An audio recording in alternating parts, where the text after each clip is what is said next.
Hello everyone. मैं अन्नू, आपके channel Cozi up dream में आप लोगों का स्वागत है।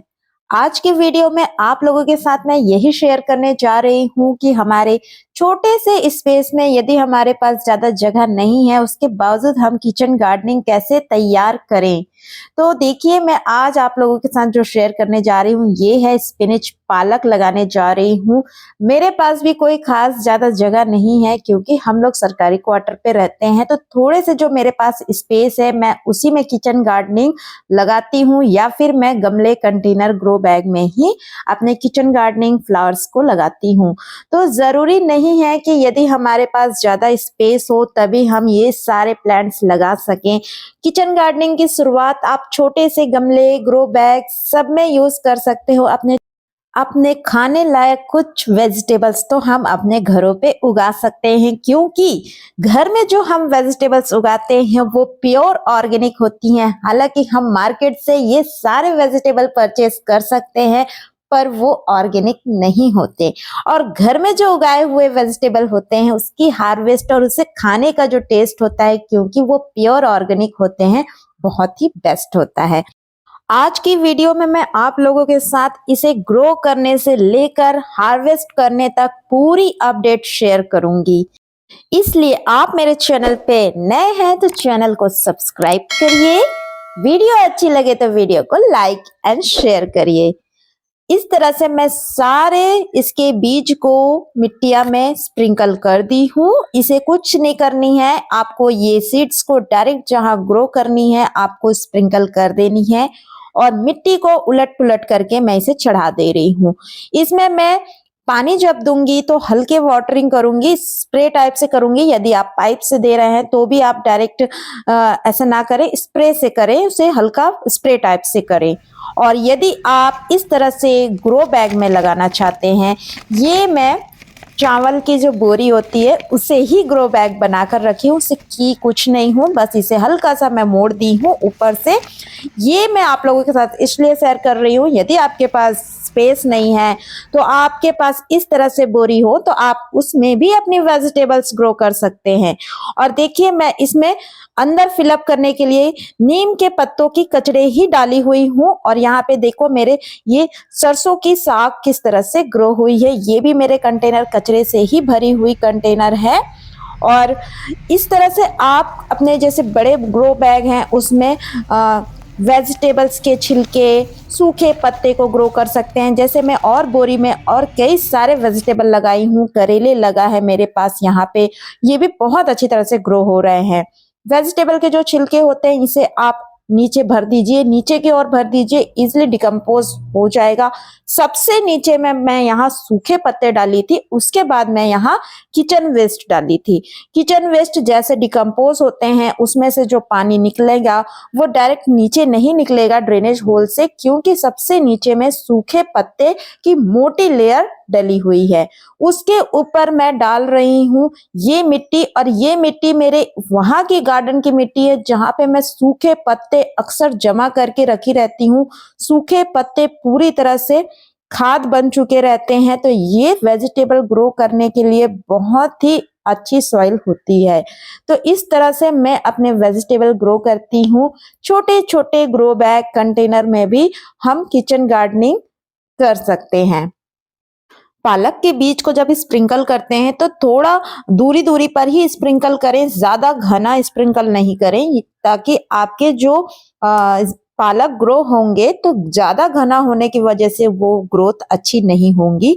तो दूरी पे ही आप स्प्रिंकल करें। और इस तरह से आप जैसे बोरी पे कर रहे हैं तो ग्रो बैग पे, तो आप अच्छी तरह से इसकी ज्यादा से ज्यादा होल बना लें, जिससे आप इसमें वाटरिंग करेंगे तो आपका जो वाटर है, पानी डालेंगे, वो इजीली बाहर निकल जाएगा।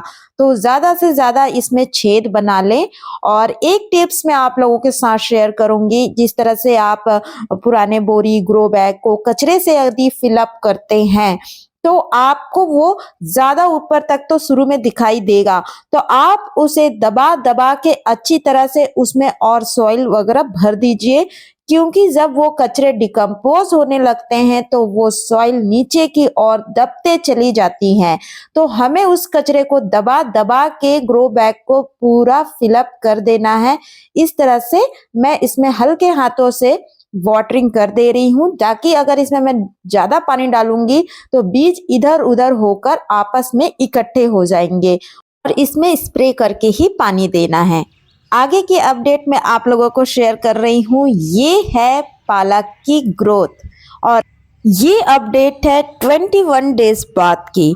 21 दिन बाद मेरे पालक की ग्रोथ कुछ इस तरह से दिखाई दे रही है। तो मैं भी आप लोगों से यही कहूंगी कि यदि आपको जल्दी हार्वेस्टिंग वाली लीफी वेजिटेबल चाहिए तो पालक ज़रूर उगाए अपने घरों पे। इसकी हार्वेस्टिंग आपको जल्द ही देखने को मिलेगी, और आप इसकी एक बार नहीं, 2 बार नहीं, 3 बार हार्वेस्टिंग कर सकते हैं। आप इसकी हार्वेस्टिंग लेने के बाद भी इसमें दोबारा हार्वेस्टिंग ले सकते हैं। यहाँ मेरे कुछ कोरिएंडर लीव्स, जहाँ मैं पालक उगाई थी उसके बाजू में मैं कुछ धनिया भी ग्रो की थी। धनिया के बाजू में कुछ आपको मूली के पौधे दिख रहे होंगे, ये भी मैं ग्रो की हूँ। ये मेरे गर्मियों के लिए बहुत ही अच्छा हो जाएगा, हार्वेस्टिंग करने लायक ग्रोथ इसकी हो जाएंगे। बाजू में मैं कुछ लाल साग की हूँ जो अभी बहुत ही छोटे छोटे हैं, वो 4 से 5 ही दिन हुए हैं उसकी ग्रोथ हुई। इस तरह से आप भी अपने घरों पे छोटी मोटी जगह है वहां वेजिटेबल ग्रोथ कर सकते हैं। ये मेरे लिए तो इनफ होते हैं।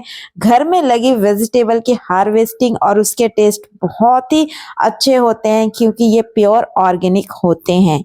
अब मैं आप लोगों को बता दूं कि मैं इस वेजिटेबल में डालती क्या हूं।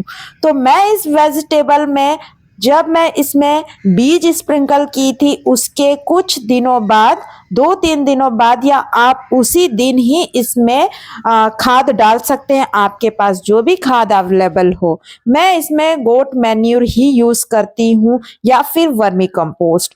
अब ये मेरे हार्वेस्टिंग के लिए पूरी तरह से रेडी हैं। आज मैं हार्वेस्टिंग करने जा रही हूँ अपने पालक की, जो मैं आप लोगों के साथ शेयर कर रही हूँ। तो मैं आपको इस वीडियो में पालक ग्रोथ से लेकर पालक की हार्वेस्टिंग तक की सारी सफर आप लोगों के साथ शेयर कर रही हूं, ताकि आप भी अपने घरों पे ये खूबसूरत किचन गार्डनिंग यूज करके अपने घरों पे ऑर्गेनिक वेजिटेबल्स का आनंद उठा सकें। पालक स्पिनच को ग्रो करने के लिए हमें चाहिए क्या? यदि हम ग्रो बैग में यूज कर रहे हैं, इसे लगा रहे हैं, तो हमें इसको धूप वाली जगह पे रखनी है। सनलाइट की जरूरत होती है। ये सनलाइट में बहुत अच्छी तरह से ग्रो होते हैं।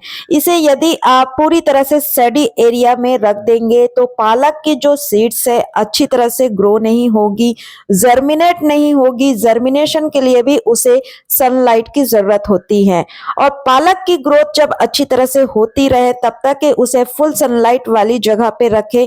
इससे पालक की ग्रोथ बहुत अच्छी तरह से होती है और आप इसमें एक अच्छी हार्वेस्टिंग ले सकते हैं। ये सब मैं उनके लिए शेयर कर रही हूँ जो बिगनर गार्डनर होते हैं और उनके एक ही परेशानी होती है कि वे अपने घरों पे किचन गार्डनिंग कैसे लगाएं, वे अपने घरों पे छोटी मोटी स्पेस पे वेजिटेबल कैसे ग्रो करें। तो ये उनके लिए हेल्पफुल होगी। आगे मैं आप लोगों के साथ इस तरह से किचन गार्डनिंग की और भी वीडियोस शेयर करूंगी, जिसमें मैं अपने घरों पे ही कई सारे वेजिटेबल ग्रो किए हैं जो बहुत ही अच्छी तरह से ग्रोथ हो रही हैं, और उसके अपडेट भी मैं आप लोगों के साथ आगे की वीडियो में, नेक्स्ट वीडियो में आप लोगों के साथ जरूर शेयर करूंगी, जिससे बिगनर गार्डनर के लिए हेल्पफुल वीडियो बनेगी। और फरवरी के मंथ में आप भी अपने घरों पे कुछ वेजिटेबल्स ग्रो कर सकेंगे। अब मैं बताती हूँ आप लोगों के पास में इसकी पहली हार्वेस्टिंग लेने के बाद मैं इसमें क्या करने वाली हूँ, क्योंकि ये पालक दूसरी हार्वेस्टिंग के लिए भी रेडी हो जाती हैं। तो इसके बीच बीच में जो घास फूस उगे हुए हैं मैं उनको सबको निकाल दूंगी, और उसके बाद मैं इसमें अच्छे से गोट मैन्यूर या फिर वर्मी कंपोस्ट को छिड़क दूंगी, जिससे नेक्स्ट हार्वेस्टिंग के लिए अच्छी तरह से इसकी ग्रोथ हो सके। और ये जो मैं आप लोगों को दिखा रही हूँ, ये जो मैं ग्रो बैग में लगाई थी, ये उसकी अपडेट है। ये भी हार्वेस्टिंग के लिए पूरी तरह से रेडी है। इस तरह से आप अपने घरों पे एटलीस्ट अपने लिए आप किचन गार्डनिंग में थोड़े ग्रीनी लीफी वेजिटेबल्स जरूर लगा सकते हैं। इस तरह से हम अपने घरों पे कुछ सब्जियां उगा सकते हैं। अब मैं आप लोगों को बताती हूँ कि जब मैं इसकी कई बार हार्वेस्टिंग ले लेती हूँ तब मैं क्या करती हूँ। तब मैं इसकी मिट्टियां को पूरी तरह से निकाल देती हूँ और इसमें मैं फिर से नई मिट्टियां बनाती हूँ, नए इसकी सॉइल रेडी करती हूँ और मैं इसमें दूसरी वेजिटेबल ग्रो करती हूँ। इस तरह से मैं अपने ग्रो बैग या फिर मैं वेजिटेबल ग्रो करती हूँ, उसमें दूसरे दूसरे वेजिटेबल ग्रो करती रहती हूँ, जिससे मेरे घरों में वेजिटेबल के लिए हार्वेस्टिंग होती रहे। तो आप देख सकते हैं कि पालक उगाना इतना भी मुश्किल नहीं है। और ये थी मेरी ये हार्वेस्टिंग। आप देख सकते हैं इसमें से कुछ पत्ते गिरने लगे थे, तो मैं आप लोगों को इसको दूसरे में शिफ्ट करके आप लोगों को बताती हूँ कि मेरी आज की हार्वेस्टिंग कैसी रही। तो जैसे कि आप लोग देख सकते हैं, ये है मेरी हार्वेस्टिंग। उम्मीद करती हूँ ये मेरी आज की हार्वेस्टिंग वीडियो और पालक ग्रो करने की वीडियो आपके लिए काफ़ी हेल्पफुल रही होगी। तो मेरे वीडियो को वॉच करने के लिए thanks for watching my video.